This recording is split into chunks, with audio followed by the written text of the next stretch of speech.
Hello people, welcome back to the channel. Today we are diving into a world of tangy spicy goodness with Goan Tendli Pickle. I promise you will love every bite. Let's jump right in. Alright, step 1. Let's deal with this Tendlis. These little green guys are about to get makeover. First, we wash them thoroughly. You want to get all that dirt and grime off because, trust me, you don't want any of that in your pickle. Once they are nice and clean, we slice them up. You want this in thin, even slices. Nothing too thick and nothing too thin. And now this is where we give them a little salt treatment. Sprinkle salt generously over the sliced tendrils, mix it up and let them sit for about 30 minutes. This will make them perfect for pickling. Once the salt done its magic, you have got two options.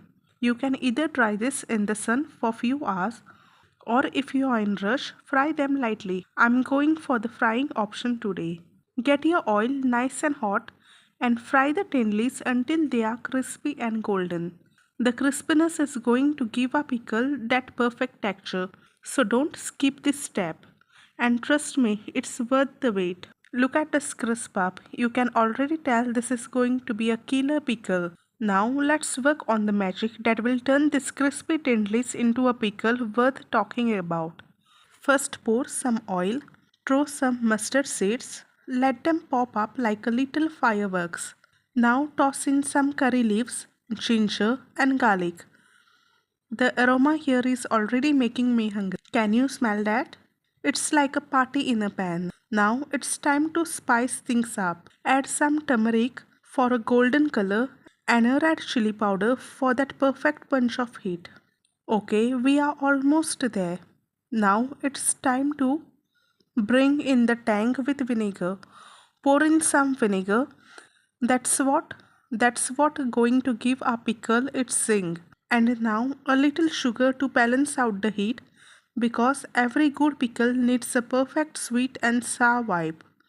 Mix all this together until the spices are well roasted and fragrant.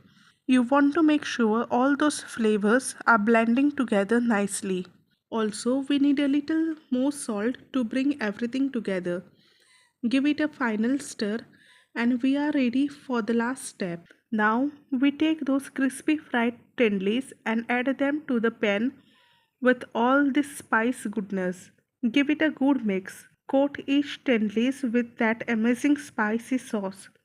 This is the moment you have been waiting for. Look at that. Doesn't that just scream flavor? This is pickle perfection right here. Now let it sit for few hours and boom, you have got yourself some Goan Tendli Pickle that will make your taste bud sing. The longer it sits, the better it gets. Tangy, spicy and absolutely delicious. Serve it with rice, curry or even just eat it straight from the jar like I'm doing right now. So that's it for today's Goan Tendli Pickle recipe. If you enjoyed this spicy, tangy ride, don't forget to hit like, comment and subscribe. And let me know what other Goan recipes you want to see next. Until then, keep it spicy and keep cooking. See you next time. Bye.